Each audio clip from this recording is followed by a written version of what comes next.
Selamat bertemu kembali adik-adik di rumah, terutama anak-anak program studi pendidikan guru sekolah dasar Universitas Katolik Indonesia Santo Paulus Ruteng. Kita bertemu pada mata kuliah pembelajaran Bahasa dan Sastra Indonesia pada bagian kedua. Nah, pada bagian kedua ini adik-adik kita akan belajar tentang konsep RPP Kurikulum 2013 dan kita juga akan praktik untuk membuat RPP Kurikulum 2013. Baik adik-adik di rumah, langsung saja saya akan menjelaskan tentang konsep dari RPP 2013, kemudian tujuan dari RPP ya. Yang pertama, konsep dasar tentang RPP. Nah, sebagai seorang guru, sebelum pembelajaran di kelas, seorang guru wajib mempersiapkan RPP. Di dalam RPP inilah segala hal yang akan kita sampaikan ke siswa itu tercatat. Apa tujuan pembelajaran kita? Kemudian hal apa yang harus dicapai oleh siswa kita pada saat satu pertemuan berlangsung. Materinya, kemudian tugasnya, pokoknya semua ada di dalam RPP. RPP ini adalah gambaran secara umum dari segala kegiatan yang dilakukan oleh guru dan siswa selama pembelajaran berlangsung. Oke, untuk lebih detailnya nanti kita akan belajar tentang komponen-komponen dalam RPP. Tapi sebelumnya kita akan bahas tentang tujuan RPP. Mengapa RPP dibuat? Nah, seperti yang saya jelaskan tadi, adik-adik, bahwa RPP itu bisa dikatakan dengan panduan mengajar ya, panduan yang disiapkan oleh guru sebelum masuk di dalam kelas, sebelum melakukan kegiatan pembelajaran. Nah, panduan mengajar dipersiapkan dan disusun secara sistematis. Kemudian panduan mengajar juga dibuat berdasarkan kurikulum yang berlaku. Seperti yang saya jelaskan tadi, bahwa kita akan belajar cara membuat RPP berdasarkan kurikulum 2013 karena itulah yang sedang berlaku sekarang ini. Baik adik-adik di rumah, tujuan RPP yang pertama adalah mempermudah dan memperlancar proses pembelajaran. Ya, jelas sekali. Tujuan pertama dari RPP adalah mempermudah guru dan memperlancar proses pembelajaran. Mengapa mempermudah? Karena di dalam RPP, adanya RPP dapat membuat tujuan pembelajaran itu berjalan dengan arah yang jelas, dengan fokus ya, fokus. Indikator apa yang akan kita pelajari hari ini, tujuan apa yang harus kita capai pada hari ini. Itu maksudnya ya. Itulah tujuan dari RPP. Kemudian adik-adik, itu tujuan umumnya ya. Kemudian ada beberapa prinsip-prinsip penyusunan RPP.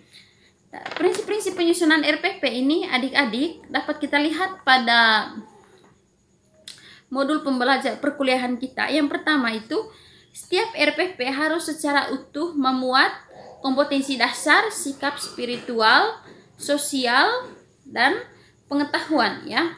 Kemudian ini nanti akan saya jelaskan secara detail pada bagian standar isi. Nanti akan dijelaskan bagian-bagian dari standar isi ya. Kemudian yang kedua, satu RPP dapat dilaksanakan dalam satu kali pertemuan atau lebih ya.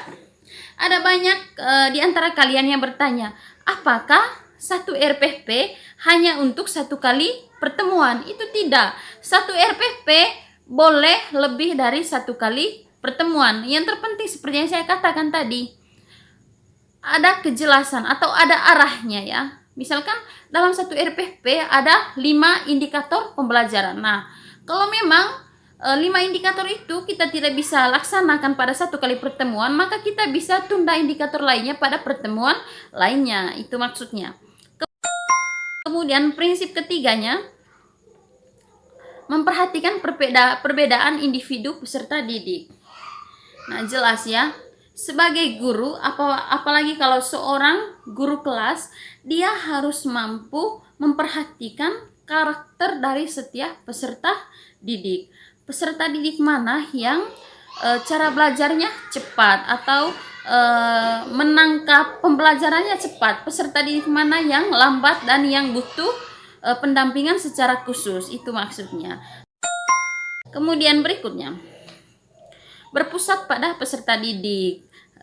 Proses pembelajaran dirancang dengan berpusat pada peserta didik. Artinya begini, pada saat pembelajaran berlangsung, guru tidak boleh berfungsi sebagai seseorang yang mentransfer ilmunya, ya, tidak boleh. Jadi di sini tugas guru hanya untuk merangsang kemampuan peserta didik. Jadi sumber utamanya atau hal yang harus aktif di sini adalah peserta didik. Guru yang pertama merangsang, kemudian yang kedua memfasilitasi, kemudian memotivasi, ya. Jangan sampai ada kesan bahwa siswa hanya menerima apa yang dijelaskan oleh guru. Kemudian berikutnya, berbasis konteks. Ini penting sekali. Misalnya kita berada di Kabupaten Manggarai, Nusa Tenggara Timur, ya. Jadi, segala materi yang akan kita ajarkan itu harus berbasis konteks. Saya beri satu contoh. Misalkan dalam pembelajaran bahasa Indonesia, di dalam bukunya, buku guru itu dijelaskan atau diceritakan tentang sejarah Danau Toba, yang notabene Danau Toba itu tidak ada di Kabupaten Manggarai, yang tidak mungkin, ya, tidak memungkinkan siswa kita bisa melihat Danau Toba secara langsung. Maka disinilah kreativitas guru itu dituntut. Adik-adik, dituntut seperti apa? Guru harus memodifikasi dengan apa? Mengubah cerita itu menjadi cerita yang benar-benar sesuai dengan konteks tempat anak tinggal. Misalnya di Kabupaten Manggarai, danau yang memungkinkan anak-anak kita nanti bisa melihatnya adalah misalkan Danau Ranamese. Jadi kita bisa memodifikasi materi tentang asal-usul Danau Toba menjadi asal-usul Danau Ranamese. Tentunya di sini data yang ditampilkan oleh guru adalah data yang benar. Itulah sebabnya mengapa guru harus dituntut harus kreatif, begitu, ya. Jadi itu hal-hal yang penting yang harus diketahui oleh para calon guru. Kemudian yang berikutnya, adik-adik, berorientasi kekinian. Artinya begini, materi yang kita sampaikan kepada peserta didik, baik materi dasarnya ataupun yang berupa contoh, harus sifatnya itu kekinian, ya, kekinian. Jadi kemampuan guru atau sumber belajar guru juga harus sifatnya yang update, atau guru juga harus update sehingga informasi yang disampaikan kepada peserta didik itu adalah informasi-informasi terkini. Itu maksudnya. Kemudian prinsip berikutnya, mengembangkan kemandirian belajar.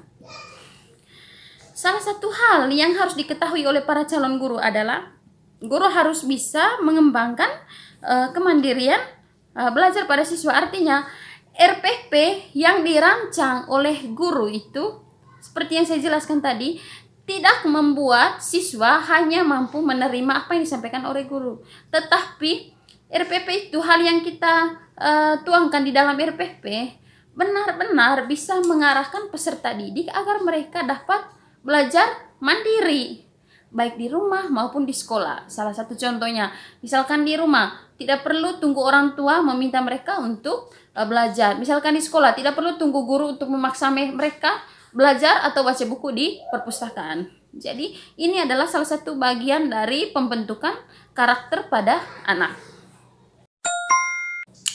Lalu berikutnya, prinsip berikutnya adalah memberikan umpan balik dan tindak lanjut. Iya, benar sekali. Jadi begini, setelah kita melakukan kegiatan pembelajaran, jangan terlalu percaya diri dulu bahwa segala yang dilakukan oleh peserta didik di dalam kelas itu sudah sesuai dengan apa yang mereka pikirkan atau sudah sesuai dengan pengetahuan mereka. Itu tidak, ya. Jadi kamu perlu konfirmasi. Guru butuh konfirmasi, apakah anak didik saya sudah benar-benar memahami apa yang saya sampaikan, sudah benar-benar mengerti apa yang saya sampaikan. Oleh karena itu butuh apa? Butuh post test, perlu melakukan tanya jawab di bagian akhir pembelajaran. Nanti saya akan jelaskan lebih lanjut di bagian lainnya, di bagian RPP tentang kegiatan pembelajaran. Kemudian prinsip RPP yang terakhir adalah memanfaatkan teknologi informasi dan komunikasi. Ya, ini memanfaatkan iptek ini, memanfaatkan teknologi ini khusus untuk sekolah guru-guru yang mengajarnya di area perkotaan. Sekarang kalau di area pedesaan itu yang belum ada daya listrik itu belum bisa ya. Jadi butuh sekali untuk supaya guru bisa lebih kreatif agar media pembelajaran diadakan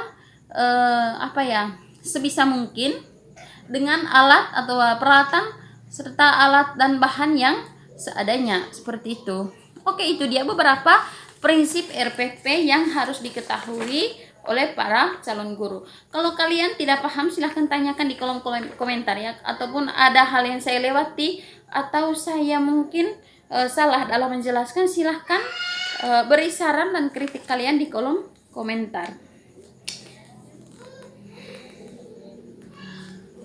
Baik adik-adik di rumah, itu dia penjelasan tentang konsep dasar RPP, tujuan RPP, dan prinsip-prinsip RPP. Jadi kita akan bertemu pada video-video selanjutnya. Terima kasih.